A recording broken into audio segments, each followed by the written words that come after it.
चाबी कहाँ हेलमेट में। हफ्ते की किताब में मैं फैयाज अहमद फैजी आपका स्वागत करता हूं। डेमोक्रेसी के शुक्रिया। इस विशेष पसमानदा डेमोक्रेसी के इस विशेष कार्यक्रम में हम्म,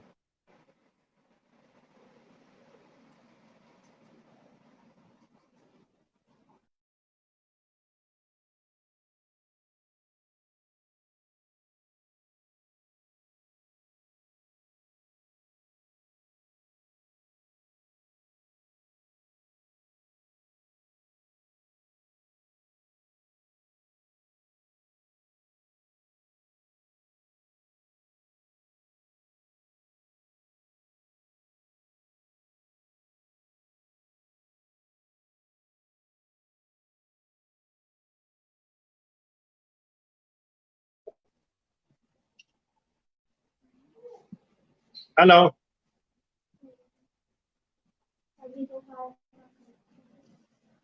कनेक्ट नहीं है।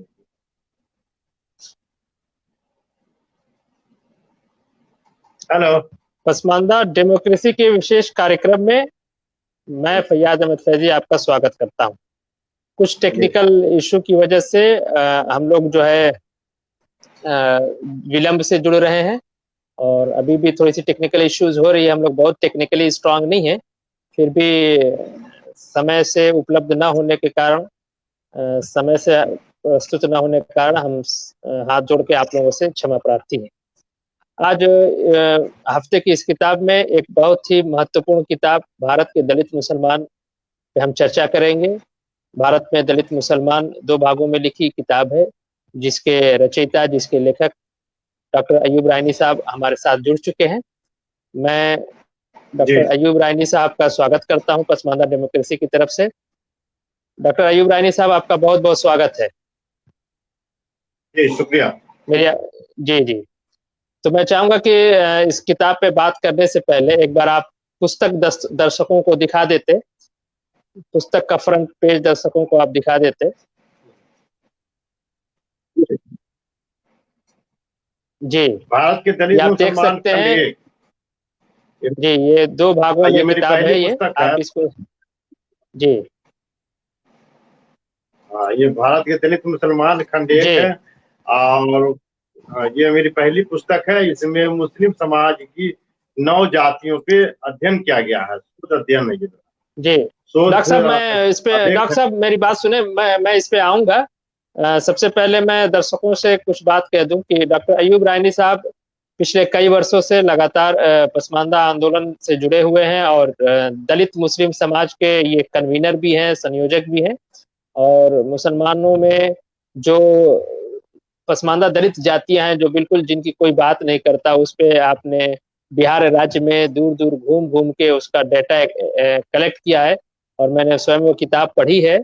दो भागों में वो किताब है और इसके अतिरिक्त भी आपने पमरिया जाति पे और भी बहुत किताब लिखी है। दलित मेला आप लगातार पिछले 3 वर्षों से आयोजित कर रहे हैं। कोरोना काल की वजह से लास्ट वाला नहीं हो पाया था।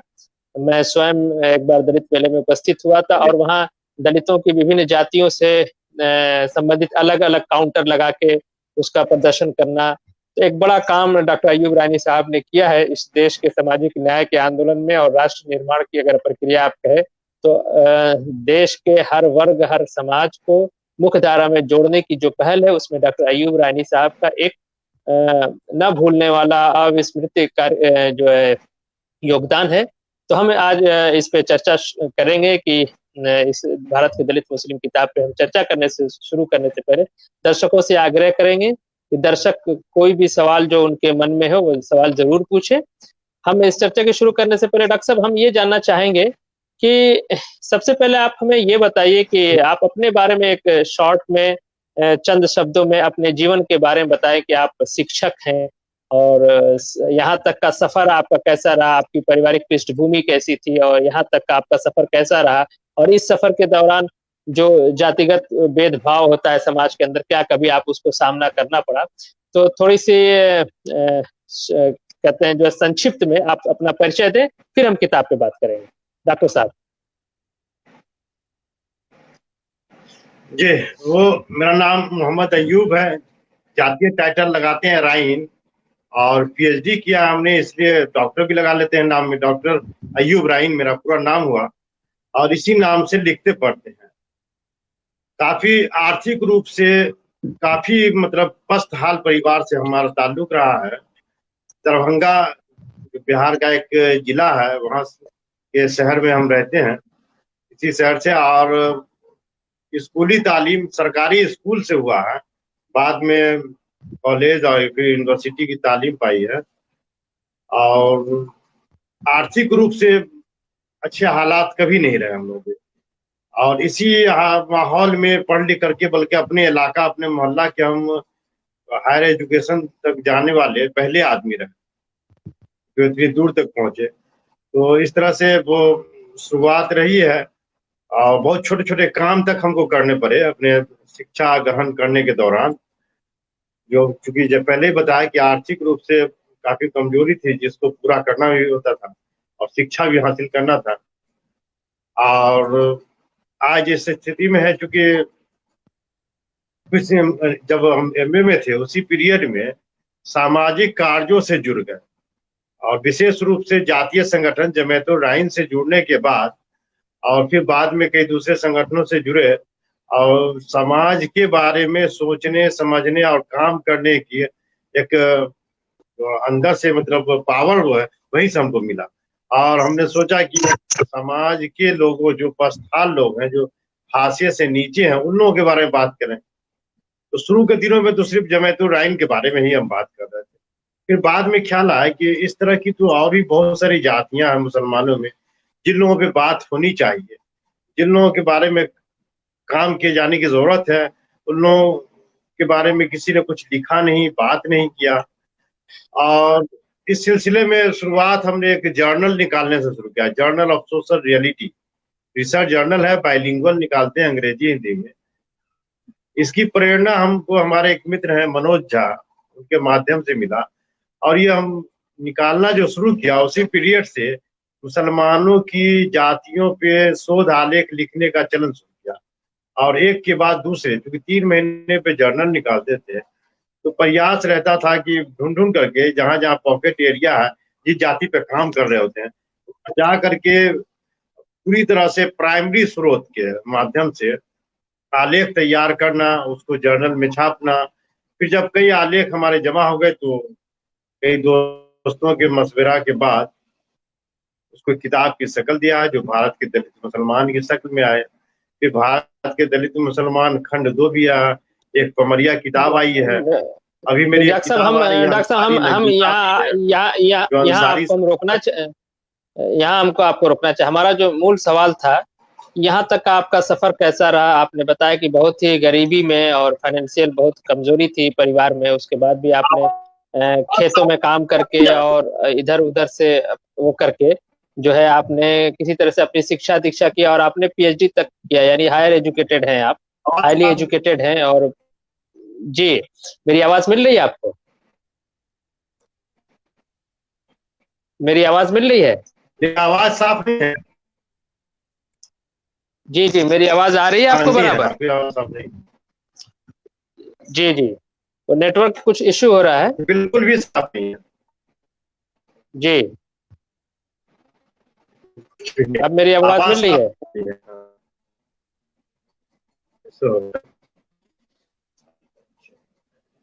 आवाज मिल रही है मेरी? अब मेरी आवाज आपको मिल रही है?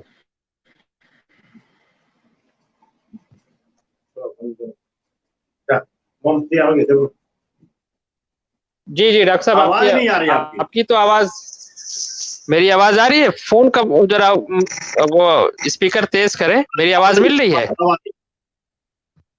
अब आ रही है? अब मिल रही है।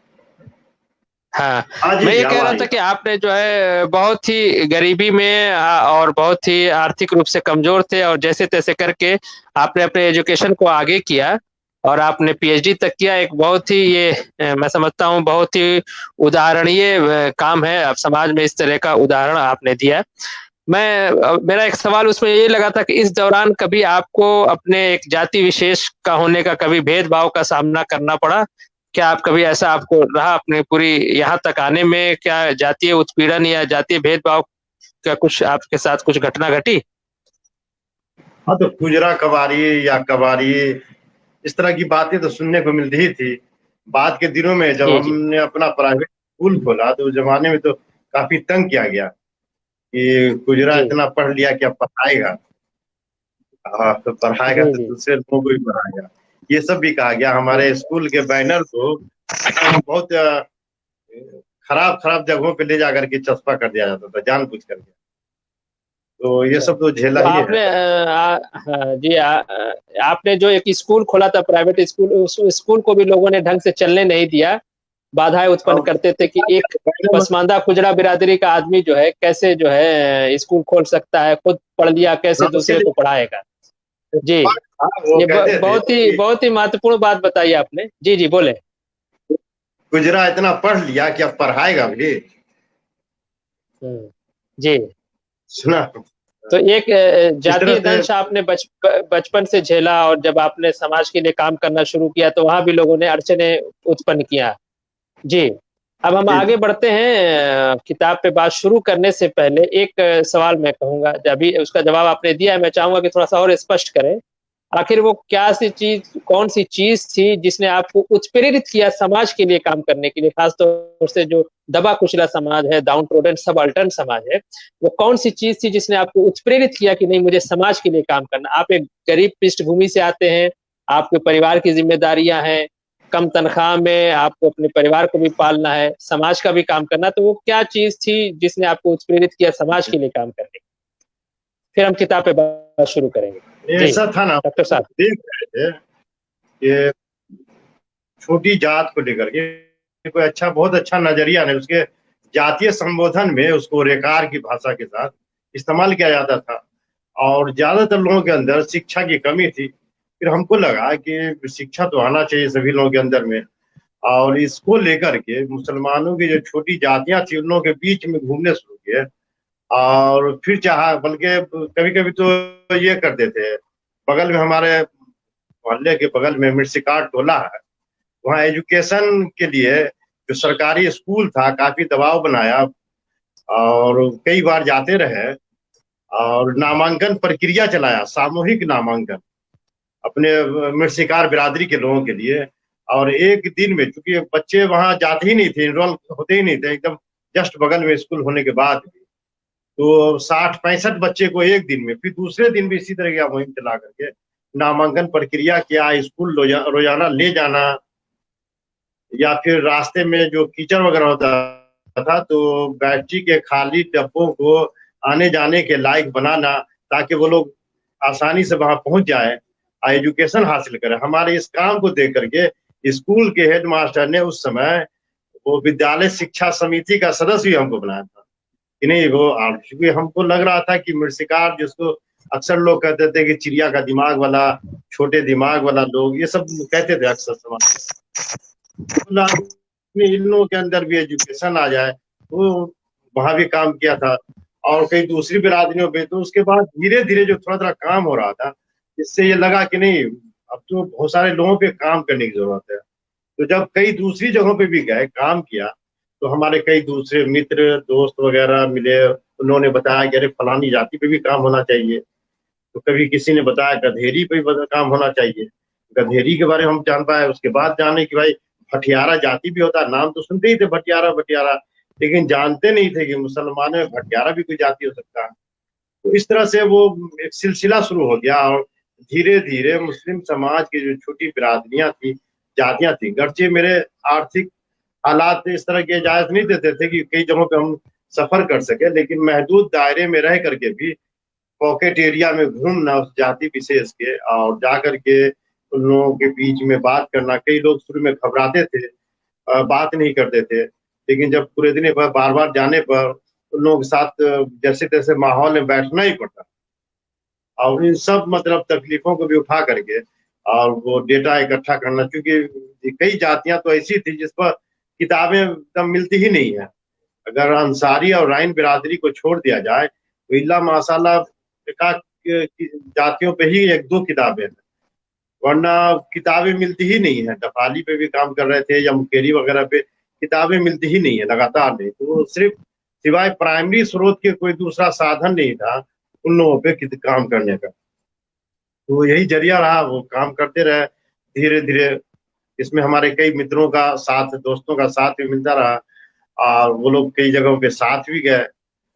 जैसे सासाराम में अगर हम गधेरी वगैरह की तलाश में गए तो हमारे मित्र थे नूर हसन आजाद, पमरिया जाति से हैं, पटना के हैं, उनका भी सहयोग रहा।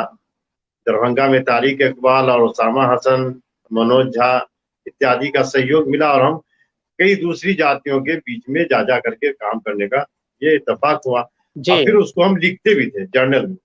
हाँ जी जी। जर्नल में आपने पहले बताया कि आप किताब से पहले आपने जर्नल लिखा, तो आप मनोज झा जी का बार बार नाम ले रहे हैं। मनोज झा जी ने आपको बड़ी मदद की, तो मनोज झा जी क्या आपके दोस्त थे या शिक्षक? उनके बारे में थोड़ा सा बताएं कि वो क्या दोस्तों में थे आपके? हाँ दोस्त, हाँ जी दोस्त जी। थे और अभी भी दोस्त हैं। हाँ हाँ, वो आपको बराबर उत्प्रेरित करते रहे। अच्छा, हिंदी के साहित्यकार है। चूंकि आपने मैथिली साहित्य और हिंदी साहित्य में भी बड़ा काम किया है, लेकिन इस वक्त हम जो कि पसमानदा पे बात कर रहे हैं, तो आपसे जब कभी इंटरव्यू लिया जाएगा तो उस वक्त बात किया जाएगा। तो यहाँ से आपने सिलसिला शुरू किया। आप बताएंगे कि आपकी किताब 2 खंड में है, तो पहले खंड में किन किन जातियों का जिक्र है और दूसरे खंड में किन किन जातियों की चर्चा है? जरा आप जातियों का नाम बताइए कि पहले खंड में किन किन जातियों का जिक्र है और दूसरे खंड में किन किन जातियों का जिक्र है, फिर हम आगे बढ़ेंगे। आपकी आवाज साफ नहीं आ रही है, फिर भी हम जो इतनी बात समझ पाए कि आप जातियों का नाम पूछ रहे हैं। तो मेरी जो पहली किताब है भारत के दलित मुसलमान खंड 1, उसमें 9 जातियों पे हमने शोध अध्ययन किया है। राइन, मिर्शिकार, सिकलगर, पमरिया, फकीर, मीरासी, चुरियारा, दफाली, इतनी जातियों का मजमून हमारे पहले किताब में है। और खंड 2 में 10 जातियों पे अध्ययन हमने किया है। उसमें है नालबंद है, इराकी है, मुकेरी है, गधेरी है, भटियारा है, हलालखोर है, जट है, गद्दी है, जिसको हम लोग धोबी भी कहते हैं, ग्वाला कहते हैं। गद्दी मतलब ये, हाँ, दूहने वाले, ग्वाला। उसके बाद जी जी ये हाँ, शेरशाबादी पे तो अभी हमने काम किया है। पक्खो एक जाति है, पक्खो पे काम किया हमने। और शेरशाबादी है, अभी अंसारी पे भी काम चल रहा है। शेरशाबादी पे तो काम कर लिया हमने, उस पे छपा भी आ लेख। लगभग 2 दर्जन जातियों पे अब तक मेरा काम हुआ मुसलमानों। तो ये 2 दर्जन जातियों को आपने जो है किताब में जगह दिया है, या इसका 3rd पार्ट भी आने की उम्मीद है? आवाज साफ नहीं आ रही जी, आपकी आवाज साफ नहीं आ रही है।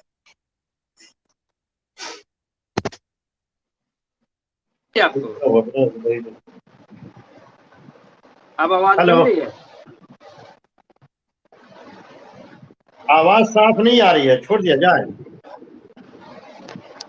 दूसरे दिन कर लेंगे हम लोग। मेरी आवाज अब मिल रही है आपको? हाँ, अब मिली आवाज। हेलो, जी जी। दर्शक देख रहे हैं तो मैं आप, हाँ जी जी, मैं ये कह रहा था कि आपने 2 दर्जन से ज्यादा जातियों पे काम किया है, और दोनों किताबों में वो आ गई है, या किताब का 3rd भाग भी आप लाना चाह रहे हैं? तीसरे वॉल्यूम के लिए, बाकी रेस्ट को छोड़ दिया हमने तीसरे वॉल्यूम के लिए, क्योंकि इरादा है 5 वॉल्यूम में किताब लाने का। अच्छा, 5 वॉल्यूम में किताब लाने का आपका इरादा है? वॉल्यूम जी। अब क्या हो पाता है, इरादा तो है ऐसा। तीसरे वॉल्यूम के लिए साथियों पे मटेरियल इकट्ठा हो गया है और सब जमा कर रहे हैं। वो भी हमको लगता है 2021 में तो संभव नहीं है, लेकिन 2022 में वो किताब आ जाएगी, तीसरा वॉल्यूम आ जाएगा। डॉक्टर साहब, अब हम आगे बढ़ते हैं। दर्शक हमें देख रहे हैं। मैं दर्शकों से क्षमा चाहता हूं कि कुछ टेक्निकल इश्यू की वजह से आवाज में थोड़ी सी बाधा उत्पन्न हो रही है, लेकिन मैं विनती करता हूं कि आप थोड़ा सा हमारे साथ बने रहें। डॉक्टर साहब, आपने बताइए कि प्रमुख रूप से आप एक जाति के ऊपर काम करते हैं, तो आपने किन किन जो आपका नुक्ता रहा है, कितने पॉइंट में, जैसे सामाजिक, आर्थिक, राजनीतिक, किन किन चीजों पे आप ज्यादा फोकस करते थे सर्वे के दौरान? हाँ, उसको शिक्षा को आपने छोड़ दिया, शिक्षा पे भी हाँ आर्थिक, जी जी। तो शैक्षणिक, आप जी आप सामाजिक और राजनीतिक बताएं कि सर्वे के दौरान आप किस किस शीर्षक के अंतर्गत काम करते थे? एक जाति पे क्या क्या क्या उनका हिस्ट्री भी ले आते थे उन जातियों की, वो जातियां कैसे रहीं, उनकी सामाजिक, आर्थिक, राजनीतिक, शैक्षिक पोजीशन क्या है, ये सब आपने समराइज किया है जी, इस पे थोड़ा सा प्रकाश डालें। हम बल्कि इस पे बायाफ्ता हमको बाद में के दिनों में ये एहसास हुआ कि हम लोग जो इतिहास की किताबें पढ़ते हैं सामान्य तौर पे, तो वो किसी राजा महाराजा और प्राचीन काल की मतलब चीजों के बारे में पढ़ लेते हैं, लेकिन जातियों की उत्पत्ति कहाँ से हुई, कैसे हुई, इसका भी तो कोई इतिहास होगा। इसके बारे में पढ़ाई होनी चाहिए थी सिलेबस में, जो कि नहीं हुई है। तो हमको लगा कि नहीं, आखिर दुनिया जानेगी कैसे कि कोई जो जाति है, अगर मान लिया जाए कि कोई चमार है, तो चमार की उत्पत्ति भी तो कभी हुई होगी, कहाँ से हुई। अगर कोई राइन है, अगर कोई बक्को है, कोई मृषिकार है, तो उसकी उत्पत्ति कहाँ से हुई, इसके बारे में भी तो जानकारी होनी चाहिए। तो इतिहास का विषय भी हो सकता है, और इसको शुरू के दिनों में इतिहासकारों ने शायद छोड़ दिया, हमको लगता है इस पे काम होना चाहिए था। चूंकि जातियों की उत्पत्ति है, आखिर हम किसी राजा के बारे में पढ़ते हैं, उसके पोशाक के बारे में पढ़ते हैं, उसके महल के बारे में पढ़ते हैं, उसके खाना के बारे में पढ़ते हैं, लेकिन ये नहीं पढ़ते हैं कि मतलब कोई भी ऊंची जाति हो या छोटी जाति हो, उसकी उत्पत्ति हुई कहाँ से, और उसकी जो उत्पत्ति हुई है उसका बुनियाद, उसके जातीय नामकरण का कारण क्या रहा होगा। तो इन सब चीजों पे भी बात होनी चाहिए थी। तो हम इन्हीं सब चीजों को तलाशते रहे कि अगर किसी का नाम अगर वो बक्को है, तो बक्को पड़ा क्यों, उस बक्को जाति के काम धंधे क्या है, उसके आर्थिक स्रोत क्या है, अर्थोपार्जन का जो स्रोत है, उसके रहने के स्थान कैसे हैं, और उसके जाति के अंदर जो सामाजिक रीति नीति है या संस्कृति है, उसको बचाने के लिए लोग क्या करते हैं, इन सब चीजों पे हम लोग बात करते हैं और उसी को इकट्ठा करते हैं। उससे रिलेटेड फिर ये भी तलाशने की कोशिश करते हैं कि क्या कुछ लोगों ने पहले कोई काम किया है, डॉक्यूमेंट्री वर्क रहा है, तो उसको तलाश करके मतलब फिर इकट्ठा करते हैं और किताब की शक्ल में लाने की कोशिश करते हैं। इसमें मुख्य रूप से चार चीजें तो रहती ही है: आर्थिक, राजनीतिक, सामाजिक और ये भी। कई जगहों पे सामाजिक जो भेदभाव रहा है उसको लेकर के कहावतें प्रचलित रही है, उन सब के भी तो हमें जानने की कोशिश करना, सिर्फ कहावतें जो सुना दिया उसको इकट्ठा कर लिया वो नहीं, बल्कि उसके तह में क्या किया, ऐसा हुआ क्यों, किस वजह कर हो सका, तो ये सब को तलाशने की, खोजने की कोशिश करते हैं और उसी को इकट्ठा करते हैं। जी जी डॉक्टर साहब, एक मैं हाँ। यहाँ पे एक सवाल, मैं दर्शकों की तरफ से सवाल है, एक है कि इस दौरान काम करने के दौरान आपको क्या क्या परेशानियां उठानी पड़ी, और आपने पूरे बिहार में सफर किया, एक जगह से दूसरी जगह गए, बरसात के दिनों में, गर्मी के दिनों में, जाड़े के दिनों में, तो आपको किस तरह की परेशानियों का सामना करना पड़ा? फिर आपने बताया कि लोग उस तरह से रिस्पॉन्स नहीं देते थे, एक ही जगह बार बार जाने पे उनका कुछ कॉन्फिडेंस बनता था तो वो बात करते थे। ये जो पूरे इस सफर में आपके साथ क्या क्या परेशानियां हुई, कैसे आपने उसको टैकल किया, इस पे जरा दर्शकों को बताएं। तो ये हाँ, बल्कि परेशानियां तो रही ही है। बहुत सारे लोग मतलब बात करने के लिए तैयार नहीं होते थे, कई दूसरे लोगों का रेफरेंस देते थे, जिस इलाके से हम जाते थे उस इलाके के कुछ खास लोगों के बारे में बताते थे कि हम आपके जाति से संबंधित फला मोहल्ले में गए हैं, फला गांव में गए हैं, उन लोगों से बात किया है। आने जाने के साधन नहीं हुआ करते थे, हमको तो परेशानी ये भी हुआ करती थी कि रास्ते में कई दफा मतलब जो बैड एलिमेंट्स होते हैं उन लोगों का भी मतलब सामना करना पड़ा, कि मतलब परेशानी तरह तरह की आने वाली थी, लेकिन खैर अल्लाह करम रहा कि वो उससे बचते भी रहे।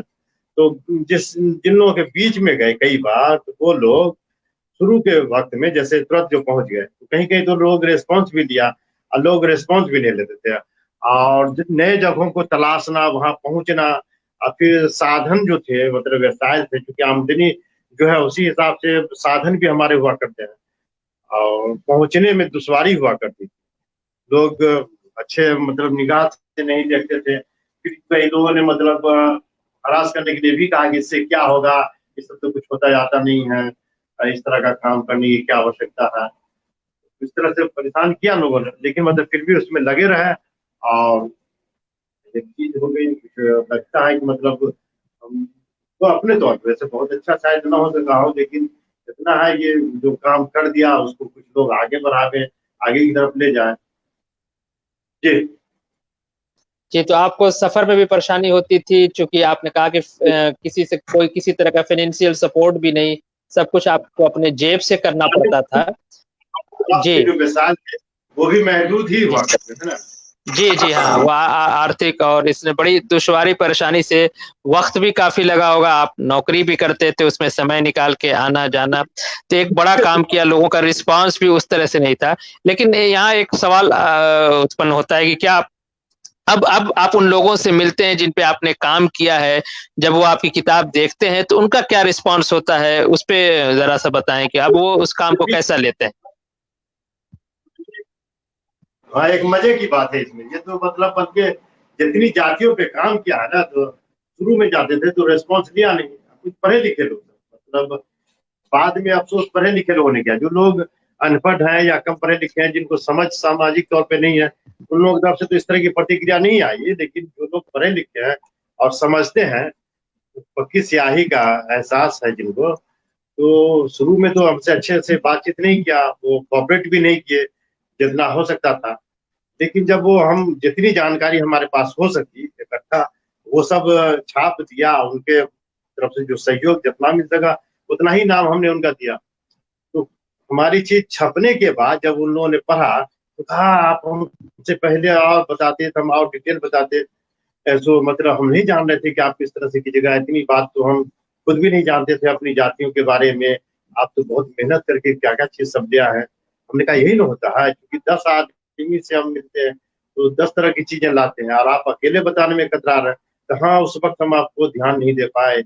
और तो इस तरह की बात वो खास करके पढ़े लिखे लोगों, क्योंकि शुरू में रेस्पॉन्स जी, दिया नहीं, हम चूंकि पहुंच गए उनके पास, बस आ गया कोई, आ गया ऐसे ही हम टाइम पास करने के लिए आ गया।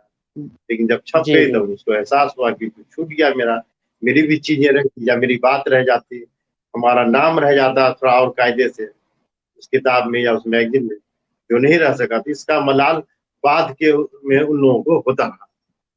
जी, जी। जी। डॉक्टर साहब आपने कई किताबें 3 किताबें तो आपकी मेरे पास ही हैं। अभी आपने बताया कि अंसारी नगीना भी आप एक किताब आपने पब्लिश कराई है। इसके अलावा सोशल रियलिटी नाम की आप पत्रिका भी निकालते हैं। उस पत्रिका में आप समसामयिकी के अलावा जो भी समाज के जो ज्वलंत मुद्दे हैं, उस पे आप बात करते हैं। तो डॉक्टर साहब हमें ये बताएँ कि आवाज जो सोशल रियलिटी पत्रिका आप निकालते हैं, जो आप पत्रिका निकालते हैं, उस पत्रिका के बारे में ज़रा आप बताएँ? पत्रिका किस तरह से निकालते हैं? उसका समय काल क्या है? 3 महीने पे आती है, 4 महीने पे आती है, उसमें किस तरह का कंटेंट आप रखते हैं? जी, पत्रिका के बारे में कुछ बताएँ।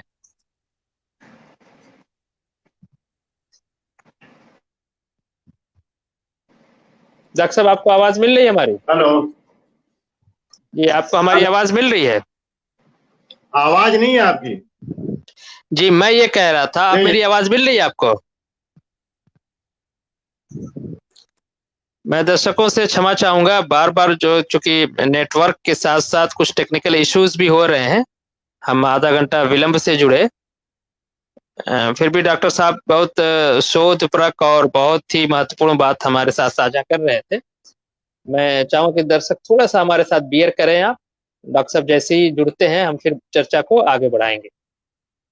इस दौरान मैं दर्शकों से अनुरोध करूँगा कि अगर उनके मन मस्तिष्क में कोई सवाल आ रहा है, तो अपने सवाल तैयार रखें, वो सवाल कमेंट बॉक्स में डाल सकते हैं, मैं वहाँ से सवाल ले लूँगा।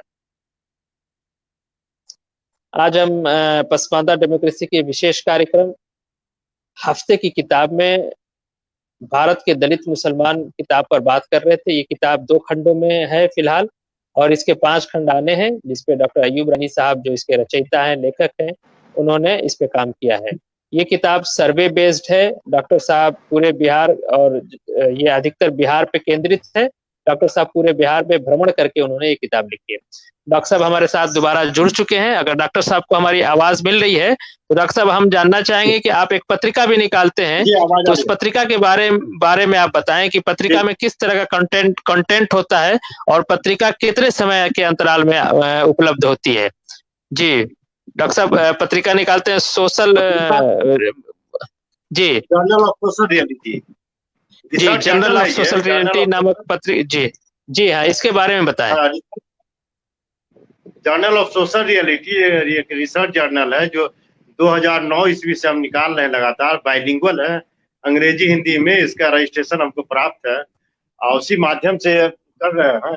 अब ये जर्नल जो है वो ISSN से भी जुड़ गया है और पीयर रिव्यूड है, ये UGC से भी जुड़ा हुआ है ये journal, journal of social reality.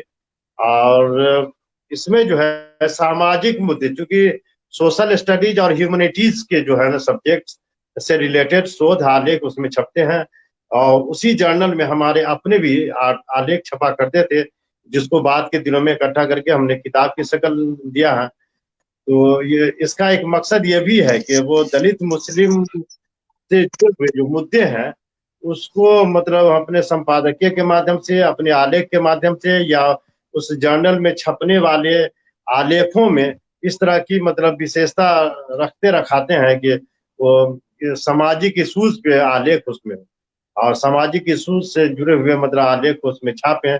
और यही वजह है कि उसका एक हम जो 10 साल जर्नल का शोध पत्रिका जो हमारी है जर्नल ऑफ सोशल रियलिटी, उसका 10 साल पूरा होने पे एक दलित विशेषांक निकाला था, जिस मौके पर या के साथ भी आए हुए थे दरभंगा, ये दलित मुस्लिम समाज के ऑर्गेनाइजेशन में, तो दलित विशेषांक भी निकाला था, क्योंकि हमारा मकसद ही है कि दलित मुस्लिम मुद्दे के साथ साथ वो बहुसंख्यक समाज के दलितों से संबंधित भी जो समस्याएं हैं, जो बातें हैं, उसको हम लोग सामने लाते रहें और उसको मतलब शेयर करें। कि मेरा अपना भी मानना है कि दलित दलित एक समान, हिंदू हो या मुसलमान, और चूंकि हम सभी मतलब लोगों को जोड़ करके, और यही वजह है कि हमने प्रयास किया था कि सिख समाज के दलित, बौद्ध समाज के दलित, इन सब जगहों से मतलब आलेख मतलब हमारे पास इकट्ठा हो सके।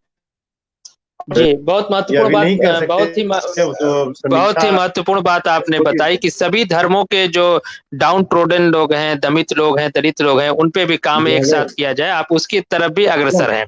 डॉक्टर साहब किताब पे तो हम चर्चा कर ही रहे हैं, लेकिन चूंकि आपका कद बहुत बड़ा है, आपने काम बहुत किया हुआ है, आप बहुत कीमती साथी हैं और आपका वक्त मिलना जरा हम लोगों के लिए मुश्किल होता है, तो चूंकि आप इस वक्त उपलब्ध हैं तो मैं चाहता हूं कि आपके दो और जो प्रमुख काम है, एक तो आप दलित मुस्लिम समाज आप बनाया, आप उसके कन्वीनर भी हैं, उस मंच से आप काम कर रहे हैं, लेकिन इससे पहले मैं एक सवाल लूंगा। जो दलित मुस्लिम मेला आपने लगाया था, लगातार पिछले 3 साल से आप दलित मुस्लिम मेला का आयोजन कर रहे हैं, तो आप दलित मुस्लिम मेला के बारे में बताएं कि इसका आइडिया आपके दिमाग में कैसे आया। बहुत ही कामयाब करते हैं और इसका स्ट्रक्चर आपका बड़ा कामयाब है, जगह जगह आप स्टॉल लगाते हैं, कहीं मीर शिकार का स्टॉल लगा है, कहीं जो है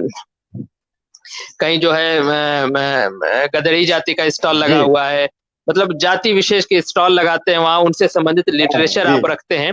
तो जरा दलित मेले का जो कॉन्सेप्ट है, दलित मुस्लिम मेला का, इसके बारे में आप दर्शकों को बताएं।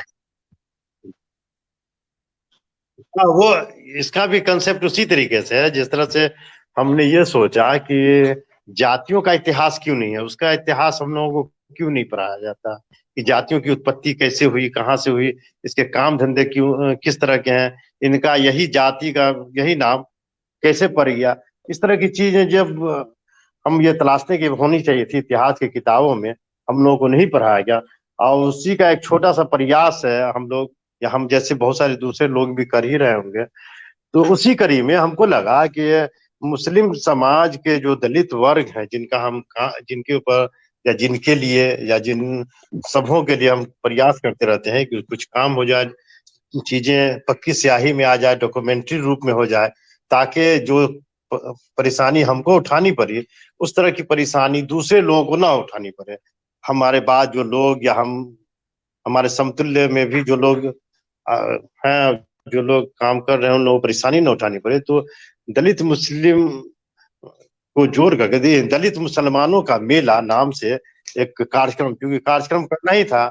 और उस मौके पर मुस्लिम समाज के दो दलित जिनको हम लोग मानते हैं, उन सभी वर्ग से लोगों को वहां पे इकट्ठा करते हैं। आप तो सिर्फ बैनर की बात कर रहे हैं, वो मतलब शुरू के दिनों में जब कार्यक्रम किया है तो उसमें स्टॉल वगैरह भी बनाया करते थे। हर जाति का स्टॉल और उस जाति से जुड़े हुए उसके जो काम धंधे के जो इंस्ट्रूमेंट हुआ करते हैं, जो टूल्स हैं उनके काम करने का, जो अर्थोपार्जन का साधन होता है, उस सब की भी प्रदर्शनी एक तरह से करा था। और हर जाति का अलग अलग बैनर वाला अलग, और संक्षेप में मतलब उस जाति से संबंधित जानकारी भी देना। और हर जाति के लोगों के गांव में जा जा करके, दूर दराज के या दूसरे जिलों में जो लोग है उन लोगों को दावत दे करके बुलाना, एक जगह इकट्ठा करना। मकसद ये था कि सभी जो दलित हैं या जिसको अभी पिछड़ा अति पिछड़ा अथवा पसमानदा कहते हैं, वो सब मिले और एक दूसरे से अपने हालात को शेयर करें, अपनी बात को रखें, लोग एक दूसरे के बारे में जान सके। लोग ये भी जान सके कि बख्खो भी मुसलमानों में है।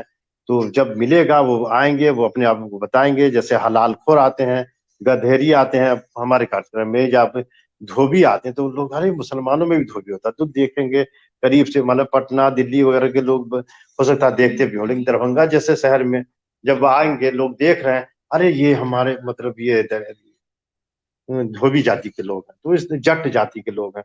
इन सबको बुला बुला करके एक जगह इकट्ठा करते हैं। मकसद ये है कि सब लोग एक दूसरे को देखे, सुने, समझे, उनके हालात को समझे, उनके हालात के बारे में जान समझ सके।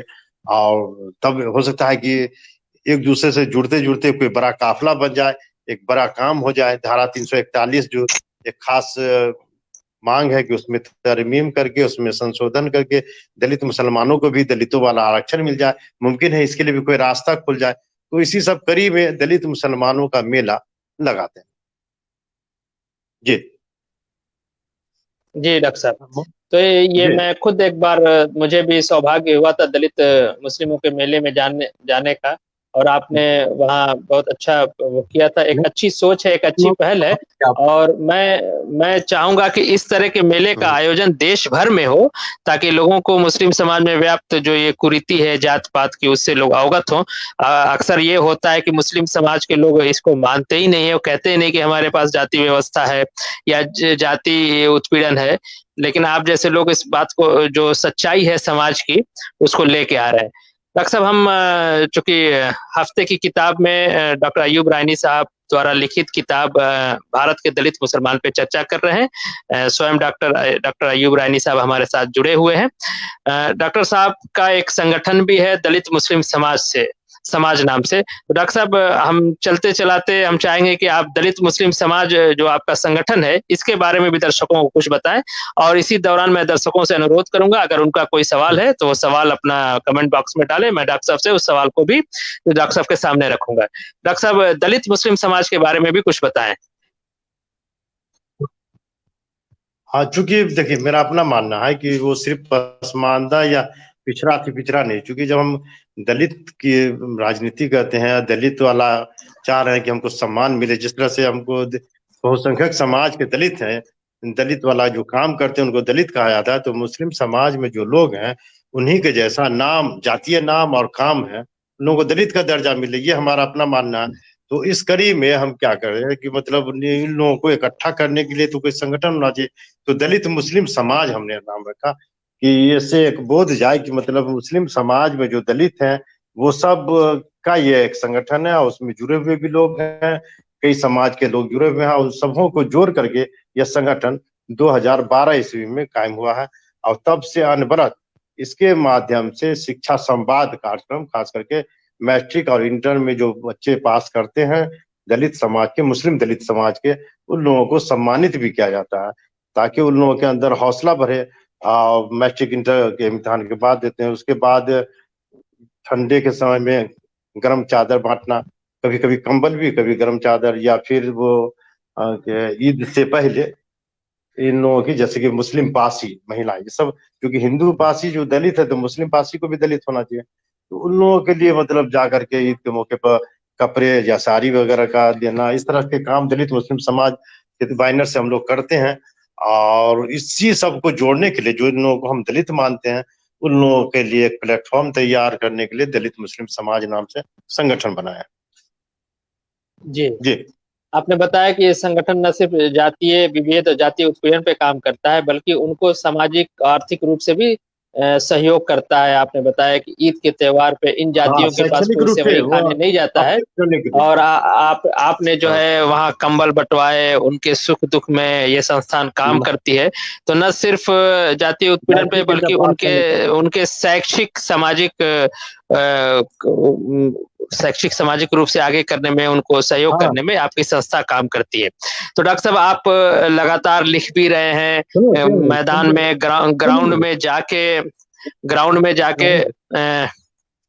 नहीं इस पर बताएं ग्राउंड हम में आपको। डॉक्टर साहब एक सेकंड, ग्राउंड में जाके आप काम भी कर रहे हैं। जी डॉक्टर साहब बोले, क्या कह रहे थे, बोले जी। हम ये कर रहे थे, उत्पीड़न की जो बात थी ना, आप तो जैसे कि आप मोबाइल एक जगह स्थिर रख दें, फिर बात करें जी। हाँ, जी बोले तो डॉक्टर साहब। ये कह रहे थे कि मतलब उत्पीड़न पे भी ये सब तो हमने बताया कि शिक्षा संवाद चलाते हैं कि मैट्रिक इंटर पास करने पर, या फिर मतलब कंबल या साड़ी वगैरह बांटना। और ये भी था कि जहाँ सताया गया, जैसे कि वो सिंगवारा प्रखंड में एक ये था, मतलब धुनिया जाति के लोग जिसको मंसूरी कहते हैं हम लोग। तो उसके लिए भी मतलब उनको जो काफी सताया गया सामाजिक तौर पे, तो हम लोग काफी मतलब आंदोलित रहे और उनको हर तरह से सहयोग देने की कोशिश किया, कुछ आर्थिक मदद भी किया। और आर्थिक मदद में हमको वो दिल्ली की नाज खेर हैं, हमारी मतलब मित्रों में कह लिया जाए, मित्रवत संबंधी हैं। तो उन्होंने भी आर्थिक मदद उन लोगों के लिए पहुंचवाया था। तो इस तरह से हम लोग जो सामाजिक प्रताड़ना था जातीय तौर पे, तो उसके लिए भी हम लोगों ने काम किया था। जी जी डॉक्टर साहब, मैं कह रहा था कि आपका एक विशाल व्यक्तित्व है, आप लिख भी रहे हैं, पढ़ भी रहे हैं, और बकायदा ग्राउंड में जाके काम भी कर रहे हैं। अक्सर पसमानदा आंदोलन से या इस आंदोलन से जुड़े लोगों पे अक्सर ये आरोप लगाया जाता है कि आप लोग सिर्फ सोशल मीडिया पे रहते हैं, आप लोग जमीन पे जाके काम नहीं करते हैं। तो हम आपका उदाहरण कम से कम बता सकते हैं कि जो है आप जो है जमीन पे जाके काम कर रहे हैं। तो एक बड़ा विशाल व्यक्तित्व भी है आपका, विशाल कार्यक्रम है आपका। आप एक संस्था भी चलाते हैं दलित मुस्लिम समाज नाम से, आप एक पत्रिका भी निकाल रहे हैं, और साथ में आप किताब का जो सर्वे का काम है वो भी कर रहे हैं, और मेले का भी आप प्रतिवर्ष आयोजन करते हैं। तो एक बहुत ही विशाल व्यक्तित्व से हम चर्चा कर रहे थे। हफ्ते की किताब पसमानदा डेमोक्रेसी की विशेष कार्यक्रम हफ्ते की किताब में आज हमारा विषय था डॉक्टर अय्यूब राइन द्वारा लिखित किताब भारत के दलित मुसलमान, जिस पे हम चर्चा कर रहे थे। और साथ में ही हमने डॉक्टर साहब के व्यक्तित्व पे भी चर्चा किया कि किस पृष्ठभूमि से वो निकल के आए थे, और उनके द्वारा जो अन्य कार्यक्रम है, दलित मुस्लिमों का जो मेला लगाते हैं, या जो पत्रिका निकालते हैं, या फिर उनका अपना एक दलित मुस्लिम समाज संगठन है। मैं दर्शकों से कहूंगा कि अगर उनके पास कोई सवाल है तो वो सवाल पूछ सकते हैं। डॉक्टर साहब, मैं चर्चा को खत्म करने से पहले एक क्लोजिंग रिमार्क के तौर पे, आप इस पूरे कार्यक्रम को, चूंकि आप बहुत काम कर रहे हैं, लगातार फील्ड में जाते हैं, और आपका एक संगठन भी है, तो इस बारे में आप एक दर्शकों से क्लोजिंग रिमार्क के तौर पे आप क्या कहना चाहेंगे? जी डॉक्टर साहब। पे पिछड़ गए हैं, उन लोगों के जी उत्थान के लिए हम लोगों को कुछ करना चाहिए। सिर्फ मतलब अपने काम धंधे, खाना पीना, सोना, उम्र हो जाए उसके बाद गुजर जाना, ऐसा नहीं, बल्कि कुछ करना भी चाहिए एक्स्ट्रा भी। और उसमें सबसे बेहतर हमको लगता है जो लोग सामाजिक न्याय के दौर में पीछे छूट गए हैं, उन लोगों को आगे लाने के लिए हम लोगों को प्रयास करना चाहिए। वो आर्थिक रूप से भी हो सकता है, सामाजिक रूप से, शैक्षणिक रूप से हम लोग उन लोगों को आगे लाने के लिए प्रयास करें, ये कोशिश कर सकते हैं हम लोग। जी जी डॉक्टर साहब, आपने बहुत महत्वपूर्ण बात बताई कि ये हम हमें, लोग हम सबको मिलके, जो लोग पीछे रह गए हैं, जो पिछड़ गए हैं, उनको समाज की मुख्य धारा में जोड़ने के लिए हमें काम करना चाहिए। डॉक्टर साहब, जो है आपने अपना बहुत ही महत्वपूर्ण वक्त दिया। हम जी दर्शकों से क्षमा प्रार्थी हैं कि कुछ टेक्निकल कारणों से हम परिचर्चा को देर में शुरू कर पाए, और बीच बीच में भी बहुत डिस्टर्बेंस होता रहा, फिर भी दर्शक हमारे साथ जुड़े रहे। पसमानदा डेमोक्रेसी के इस विशेष कार्यक्रम हफ्ते की किताब में आज हमारा विषय था डॉक्टर अय्यूब राइन द्वारा रचित किताब भारत के दलित मुसलमान। दर्शकों से हम डॉक्टर साहब ने अपना कीमती वक्त दिया। मैं पसमानदा डेमोक्रेसी की तरफ से, तमाम दर्शकों की तरफ से डॉक्टर साहब का धन्यवाद ज्ञापित करता हूँ। और डॉक्टर साहब आपका आपने समय दिया, बहुत, चूंकि आज आप दिन भर बहुत बिजी थे, फिर भी आपने समय दिया, इसके लिए मैं आपका धन्यवाद करता हूँ। ठीक, शुक्रिया जी डॉक्टर साहब, आप कुछ कहना चाहेंगे? जी, दर्शकों से मैं बता दूं कि हफ्ते की किताब में हम फिर कभी अगले हफ्ते एक नई किताब के साथ फिर उपस्थित होंगे। जब तक के लिए जय भीम, जय पसमानदा।